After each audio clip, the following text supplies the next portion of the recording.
Chapter IV Raskolnikov went straight to the house on the canal bank where Sonia lived. It was an old green house of 3 stories. He found the porter and obtained from him vague directions as to the whereabouts of Kapanormov, the tailor, having found in the corner of the courtyard the entrance to the dark and narrow staircase. He mounted to the 2nd floor and came out into a gallery that ran round the whole 2nd story over the yard. While he was wandering in the darkness, uncertain where to turn for Kapanormov's door, a door opened 3 paces from him. He mechanically took hold of it. "Who is there?" a woman's voice asked uneasily. "It's I. Come to see you," answered Raskolnikov, and he walked into the tiny entry. On a broken chair stood a candle in a battered copper candlestick. "It's you! Good heavens!" cried Sonia weakly, and she stood rooted to the spot. "Which is your room?" "This way," and Raskolnikov, trying not to look at her, hastened in. A minute later Sonia, too, came in with the candle, set down the candlestick, and completely disconcerted, stood before him inexpressibly agitated and apparently frightened by his unexpected visit. The color rushed suddenly to her pale face and tears came into her eyes. She felt sick and ashamed and happy, too. Raskolnikov turned away quickly and sat on a chair by the table. He scanned the room in a rapid glance. It was a large but exceedingly low-pitched room, the only one let by the Kapanormovs, to whose rooms a closed door led in the wall on the left.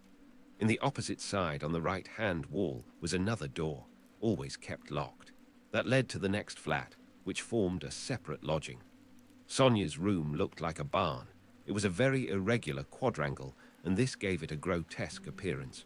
A wall with 3 windows looking out onto the canal ran aslant, so that one corner formed a very acute angle, and it was difficult to see in it without very strong light. The other corner was disproportionately obtuse. There was scarcely any furniture in the big room. In the corner on the right was a bedstead. Beside it, nearest the door, a chair. A plain deal table covered by a blue cloth stood against the same wall, close to the door into the other flat. 2 rush-bottom chairs stood by the table. On the opposite wall, near the acute angle, stood a small, plain wooden chest of drawers looking, as it were, lost in a desert. That was all there was in the room. The yellow, scratched and shabby wallpaper was black in the corners. It must have been damp and full of fumes in the winter. There was every sign of poverty. Even the bedstead had no curtain. Sonia looked in silence at her visitor, who was so attentively and unceremoniously scrutinizing her room, and even began at last to tremble with terror, as though she was standing before her judge and the arbiter of her destinies. "I am late. It's 11, isn't it?" he asked, still not lifting his eyes. "Yes," muttered Sonia. "Oh, yes, it is," she added hastily, as though in that lay her means of escape. "My landlady's clock has just struck. I heard it myself. I've come to you for the last time," Raskolnikov went on gloomily, although this was the first time. "I may perhaps not see you again." "Are you going away?" "I don't know. Tomorrow."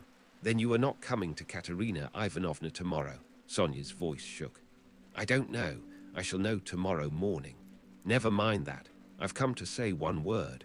He raised his brooding eyes to her and suddenly noticed that he was sitting down while she was all the while standing before him. "Why are you standing?" "Sit down," he said in a changed voice, gentle and friendly. She sat down. He looked kindly and almost compassionately at her. "How thin you are! What a hand! Quite transparent, like a dead hand." He took her hand. Sonia smiled faintly. "I have always been like that," she said. "Even when you lived at home." "Yes, of course you were," he added abruptly, and the expression of his face and the sound of his voice changed again suddenly. He looked round him once more. "You rent this room from the Kapanormovs?" "Yes." "They live there through that door?" "Yes." "They have another room like this?"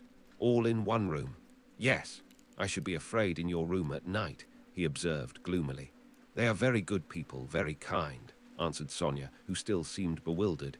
"And all the furniture, everything is theirs. And they are very kind, and the children, too, often come to see me." "They all stammer, don't they?" "Yes." "He stammers and he's lame.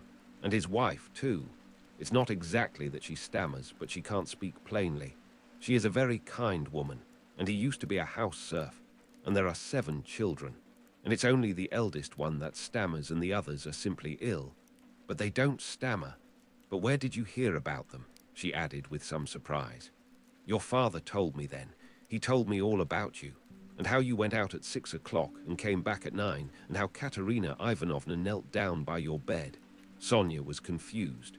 I fancied I saw him today, she whispered hesitatingly. Whom? Father. I was walking in the street, out there at the corner, about 10 o'clock, and he seemed to be walking in front. It looked just like him. I wanted to go to Katerina Ivanovna. You were walking in the streets? Yes, Sonia whispered abruptly, again overcome with confusion and looking down. Katerina Ivanovna used to beat you, I dare say. Oh no, what are you saying? No, Sonia looked at him almost with dismay. You love her then? Love her? Of course, said Sonia with plaintive emphasis, and she clasped her hands in distress. Ah, you don't.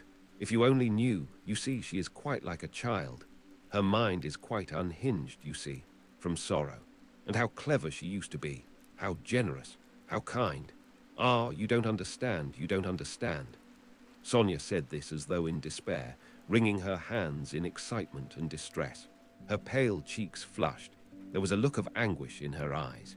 It was clear that she was stirred to the very depths, that she was longing to speak, to champion, to express something. A sort of insatiable compassion, if one may so express it, was reflected in every feature of her face. Beat me? How can you, good heavens, beat me? And if she did beat me, what then? What of it? You know nothing about it. She is so unhappy. Ah, how unhappy. And ill. She is seeking righteousness. She is pure. She has such faith that there must be righteousness everywhere, and she expects it. And if you were to torture her, she wouldn't do wrong. She doesn't see that it's impossible for people to be righteous, and she is angry at it. Like a child, like a child. She is good. And what will happen to you? Sonia looked at him inquiringly. They are left on your hands, you see. They were all on your hands before, though. And your father came to you to beg for drink. Well, how will it be now? I don't know, Sonia articulated mournfully. Will they stay there? I don't know. They are in debt for the lodging, but the landlady, I hear, said today that she wanted to get rid of them, and Katerina Ivanovna says that she won't stay another minute. How is it she is so bold? She relies upon you. Oh no, don't talk like that. We are one, we live like one. Sonia was agitated again, and even angry, as though a canary or some other little bird were to be angry. And what could she do? What could she do? She persisted, getting hot and excited. And how she cried today. Her mind is unhinged, haven't you noticed it? At 1 minute she is worrying like a child that everything should be right tomorrow, the lunch and all that. Then she is wringing her hands, spitting blood, weeping, and all at once she will begin knocking her head against the wall in despair. Then she will be comforted again. She builds all her hopes on you. She says that you will help her now, and that she will borrow a little money somewhere and go to her native town with me, and set up a boarding school for the daughters of gentlemen, and take me to superintend it, and we will begin a new splendid life. And she kisses and hugs me, comforts me, and you know she has such faith in her fancies. One can't contradict her. And all the day long she has been washing, cleaning, mending. She dragged the washtub into the room with her feeble hands and sank on the bed, gasping for breath. We went this morning to the shops to buy shoes for Polenka and Lida, for theirs are quite worn out. Only the money we'd reckoned wasn't enough, not nearly enough. And she picked out such dear little boots, for she has taste, you don't know. And there in the shop she burst out crying before the shopmen because she hadn't enough. Ah, it was sad to see her. Well, after that I can understand your living like this, Raskolnikov said with a bitter smile. And aren't you sorry for them? Aren't you sorry? Sonia flew at him again. Why, I know, you gave your last penny yourself, though you'd seen nothing of it, and if you'd seen everything, oh dear. And how often I've brought her to tears. Only last week. Yes, only a week before his death. I was cruel, and how often I've done it. Ah, I've been wretched at the thought of it all day. Sonia wrung her hands as she spoke at the pain of remembering it. You were cruel. Yes, I went to see them, she went on, weeping, and father said, read me something, Sonia, my head aches, read to me, here's a book. He had a book he had got from Andrei Semyonovitch Lebeziatnikov. He lives there. He always used to get hold of such funny books. And I said, I can't stay, as I didn't want to read, and I'd gone in chiefly to show Katerina Ivanovna some collars. Lizaveta, the peddler, sold me some collars and cuffs cheap, pretty, new, embroidered ones. Katerina Ivanovna liked them very much. She put them on and looked at herself in the glass and was delighted with them. "Make me a present of them, Sonia," she said. "Please do." "Please do," she said. She wanted them so much. And when could she wear them? They just reminded her of her old happy days. She looked at herself in the glass, admired herself, and she has no clothes at all, no things of her own, hasn't had all these years. And she never asks anyone for anything. She is proud. She'd sooner give away everything. And these she asked for, she liked them so much. And I was sorry to give them. "What use are they to you, Katerina Ivanovna?" I said. I spoke like that to her. I ought not to have said that. She gave me such a look. And she was so grieved at my refusing her. And it was so sad to see. And she was not grieved for the collars, but for my refusing. I saw that. Ah, if only I could bring it all back, change it, take back those words. Ah, if I... But it's nothing to you. Did you know Lizaveta, the peddler? Yes. Did you know her? Sonia asked with some surprise. Katerina Ivanovna is in consumption, rapid consumption. She will soon die, said Raskolnikov after a pause, without answering her question. Oh, no, no, no. And Sonia unconsciously clutched both his hands, as though imploring that she should not. But it will be better if she does die. No, not better, not at all better, Sonia unconsciously repeated in dismay. And the children, what can you do except take them to live with you? Oh, I don't know, cried Sonia, almost in despair, and she put her hands to her head. It was evident that that idea had very often occurred to her before, and he had only roused it again.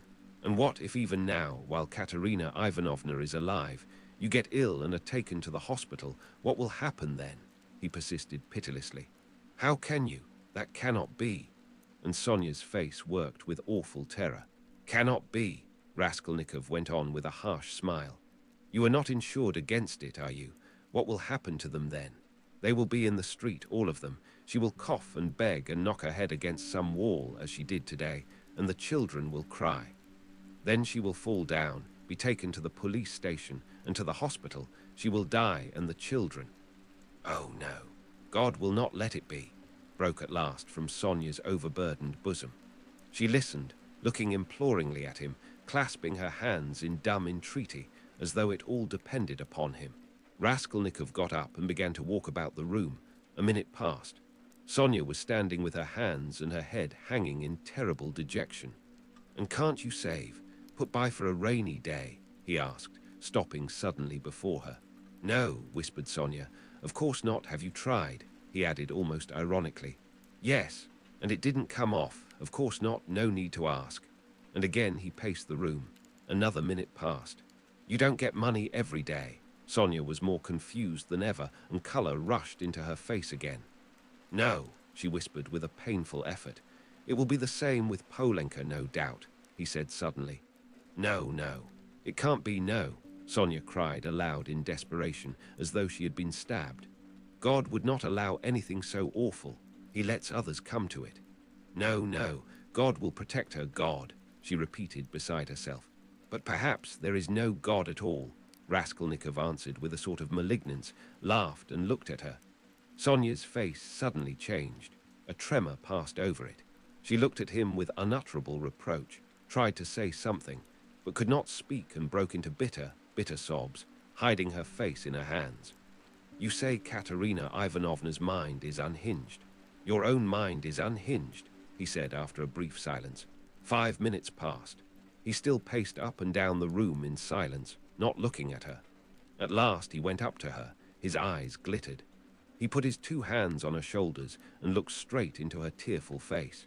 His eyes were hard, feverish and piercing. His lips were twitching. All at once he bent down quickly and, dropping to the ground, kissed her foot. Sonia drew back from him as from a madman, and certainly he looked like a madman. What are you doing to me? She muttered, turning pale, and a sudden anguish clutched at her heart. He stood up at once. I did not bow down to you. I bowed down to all the suffering of humanity, he said wildly, and walked away to the window. Listen, he added, turning to her a minute later. "I said just now to an insolent man that he was not worth your little finger, and that I did my sister honor making her sit beside you." "Ach, you said that to them. And in her presence," cried Sonia, frightened. "Sit down with me and honor why I'm dishonorable." "Ah, why did you say that?" "It was not because of your dishonor and your sin I said that of you, but because of your great suffering. But you are a great sinner, that's true," he added almost solemnly. "And your worst sin is that you have destroyed and betrayed yourself for nothing. Isn't that fearful? Isn't it fearful that you are living in this filth which you loathe so? And at the same time, you know yourself. You've only to open your eyes that you are not helping anyone by it, not saving anyone from anything. Tell me," he went on almost in a frenzy, "how this shame and degradation can exist in you side by side with other, opposite, holy feelings. It would be better, 1,000 times better and wiser to leap into the water and end it all." "But what would become of them?" Sonia asked faintly, gazing at him with eyes of anguish, but not seeming surprised at his suggestion. Raskolnikov looked strangely at her. He read it all in her face, so she must have had that thought already, perhaps many times, and earnestly she had thought out in her despair how to end it, and so earnestly that now she scarcely wondered at his suggestion. She had not even noticed the cruelty of his words. The significance of his reproaches and his peculiar attitude to her shame she had, of course, not noticed either, and that too was clear to him. But he saw how monstrously the thought of her disgraceful, shameful position was torturing her and had long tortured her. What, he thought, could hitherto have hindered her from putting an end to it? Only then he realized what those poor little orphan children and that pitiful half-crazy Katerina Ivanovna, knocking her head against the wall in her consumption, meant for Sonia. But nevertheless, it was clear to him again that with her character and the amount of education she had after all received, she could not in any case remain so. He was still confronted by the question, how could she have remained so long in that position without going out of her mind, since she could not bring herself to jump into the water? Of course he knew that Sonia's position was an exceptional case, though unhappily not unique and not infrequent indeed. But that very exceptionalness, her tinge of education, her previous life might, one would have thought, have killed her at the first step on that revolting path. What held her up? Surely not depravity. All that infamy had obviously only touched her mechanically. Not one drop of real depravity had penetrated to her heart. He saw that. He saw through her as she stood before him. There are 3 ways before her, he thought.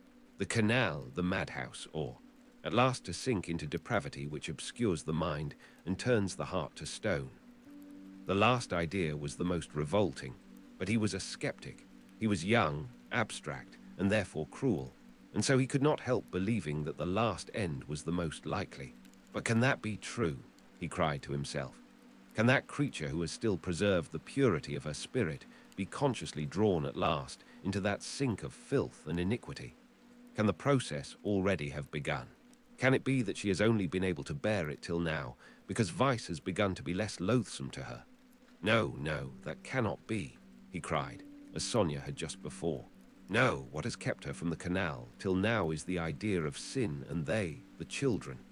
And if she has not gone out of her mind, but who says she has not gone out of her mind? Is she in her senses? Can one talk? Can one reason as she does? How can she sit on the edge of the abyss of loathsomeness into which she is slipping and refuse to listen when she is told of danger?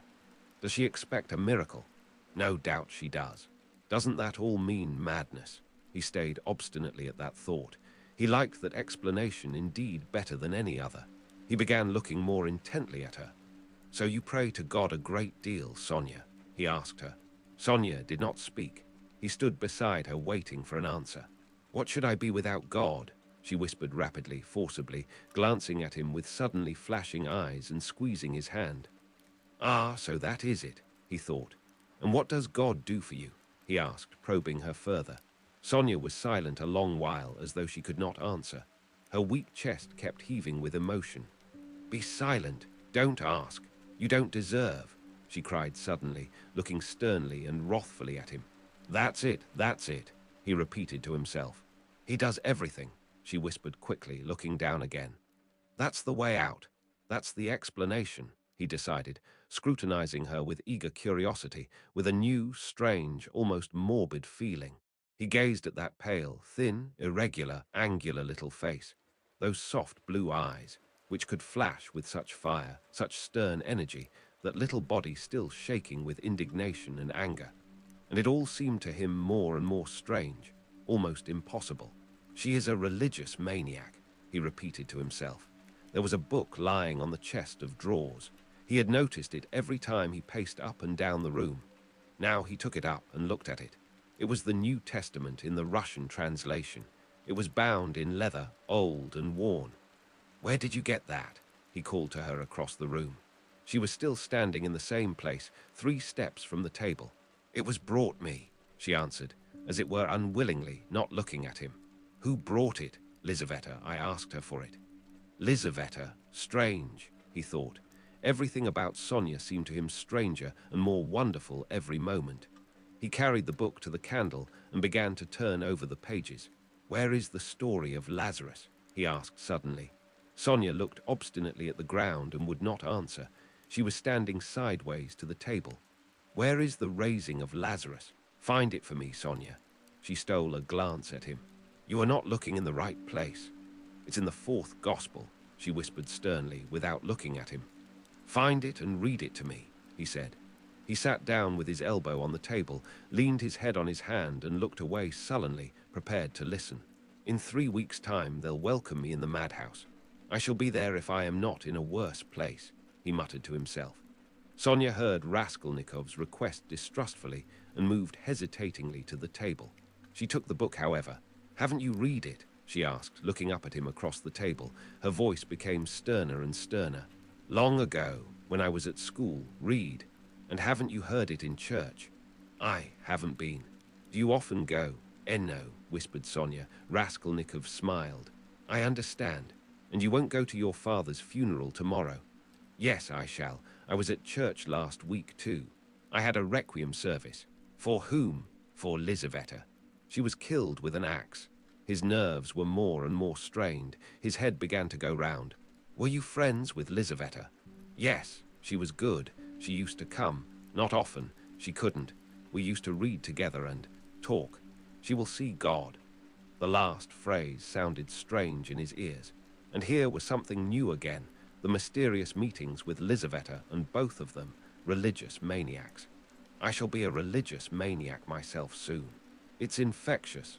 Read," he cried irritably and insistently. Sonia still hesitated. Her heart was throbbing. She hardly dared to read to him. He looked almost with exasperation at the unhappy lunatic. "What for? You don't believe," she whispered softly and as it were breathlessly. "Read. I want you to," he persisted. "You used to read to Lizaveta." Sonia opened the book and found the place. Her hands were shaking, her voice failed her. Twice she tried to begin and could not bring out the first syllable. "Now a certain man was sick named Lazarus of Bethany." She forced herself at last to read, but at the 3rd word, her voice broke like an overstrained string. There was a catch in her breath. Raskolnikov saw in part why Sonia could not bring herself to read to him, and the more he saw this, the more roughly and irritably he insisted on her doing so. He understood only too well how painful it was for her to betray and unveil all that was her own. He understood that these feelings really were her secret treasure, which she had kept perhaps for years, perhaps from childhood, while she lived with an unhappy father and a distracted stepmother crazed by grief, in the midst of starving children and unseemly abuse and reproaches. But at the same time, he knew now and knew for certain that, although it filled her with dread and suffering, yet she had a tormenting desire to read, and to read to him that he might hear it, and to read now whatever might come of it. He read this in her eyes. He could see it in her intense emotion.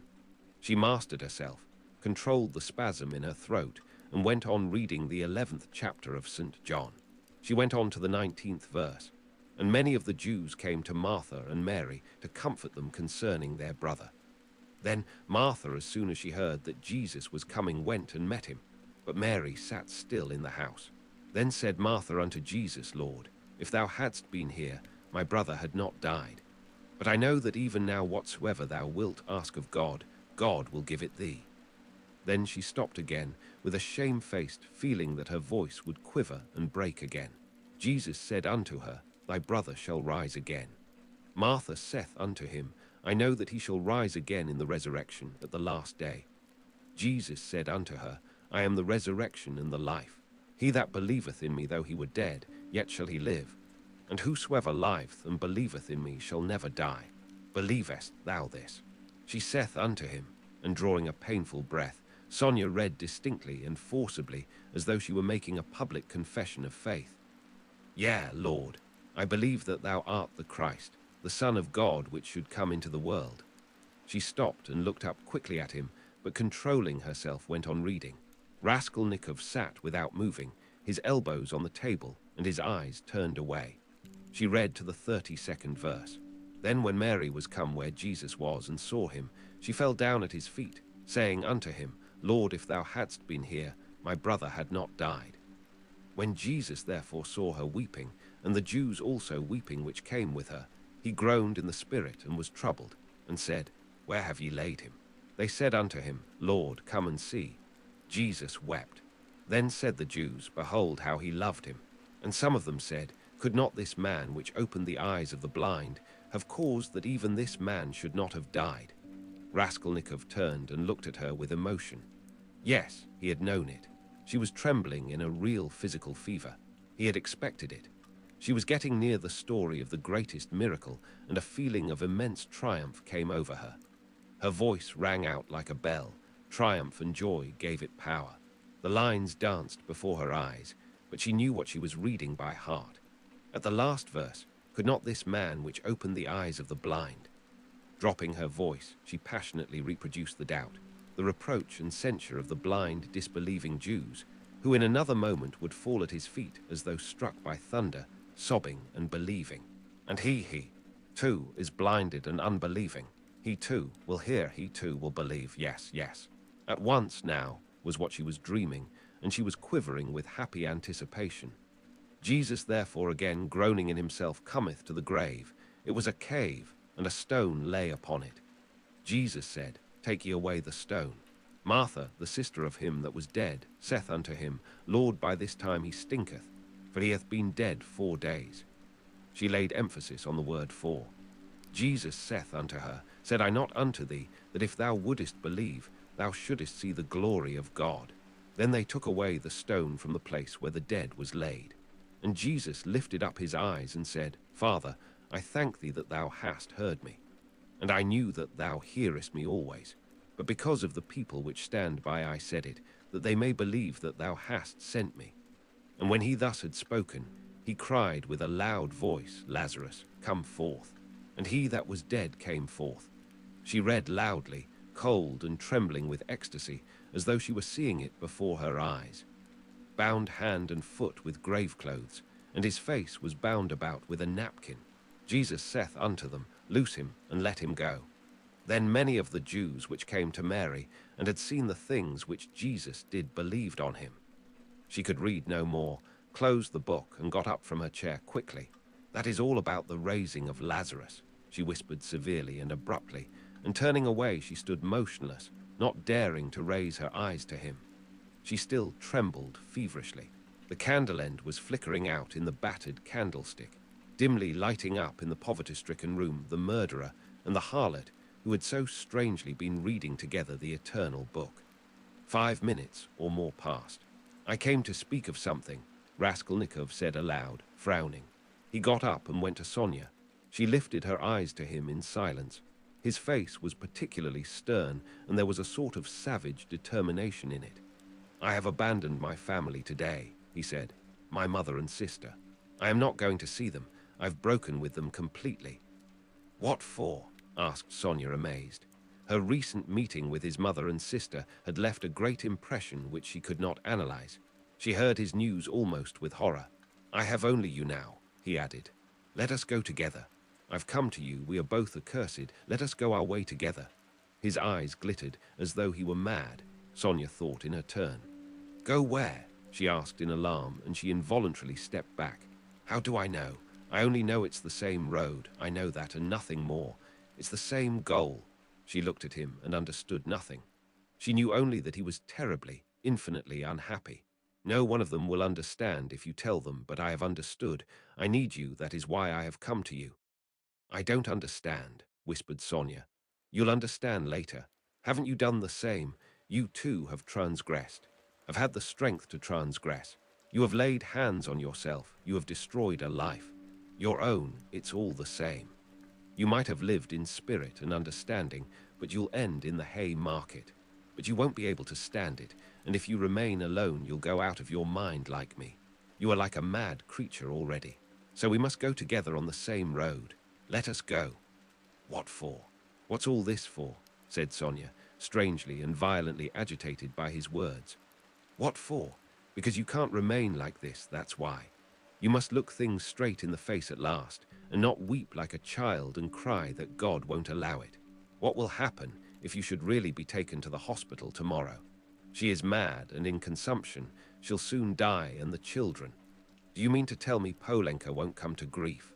Haven't you seen children here at the street corners sent out by their mothers to beg? I've found out where those mothers live and in what surroundings. Children can't remain children there. At 7, the child is vicious and a thief. Yet children, you know, are the image of Christ. Theirs is the kingdom of heaven. He bade us honor and love them. They are the humanity of the future. What's to be done? What's to be done? Repeated Sonia, weeping hysterically and wringing her hands. What's to be done?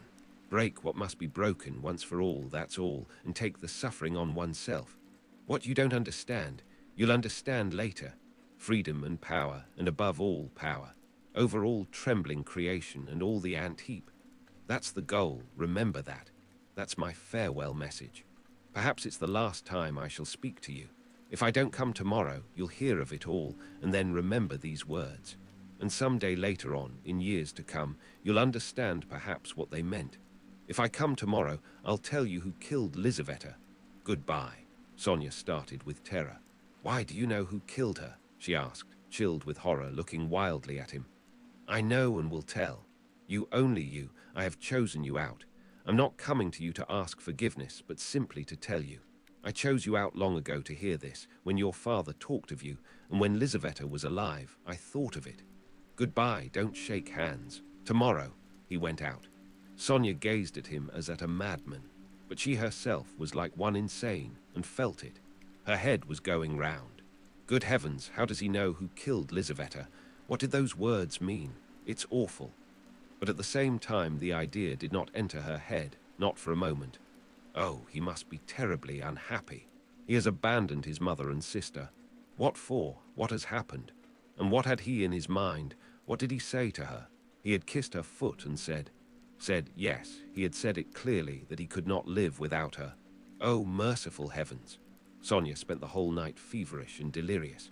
She jumped up from time to time, wept and wrung her hands, then sank again into feverish sleep and dreamt of Polenka, Katerina Ivanovna and Lizaveta, of reading the gospel and him with pale face, with burning eyes, kissing her feet, weeping. On the other side of the door on the right, which divided Sonia's room from Madame Reslick's flat, was a room which had long stood empty. A card was fixed on the gate, and a notice stuck in the windows over the canal, advertising it to let. Sonia had long been accustomed to the rooms being uninhabited, but all that time Mr. Svidrigailov had been standing, listening at the door of the empty room. When Raskolnikov went out, he stood still, thought a moment, went on tiptoe to his own room which adjoined the empty one, brought a chair, and noiselessly carried it to the door that led to Sonia's room. The conversation had struck him as interesting and remarkable, and he had greatly enjoyed it. So much so that he brought a chair that he might not in the future, tomorrow, for instance, have to endure the inconvenience of standing a whole hour, but might listen in comfort.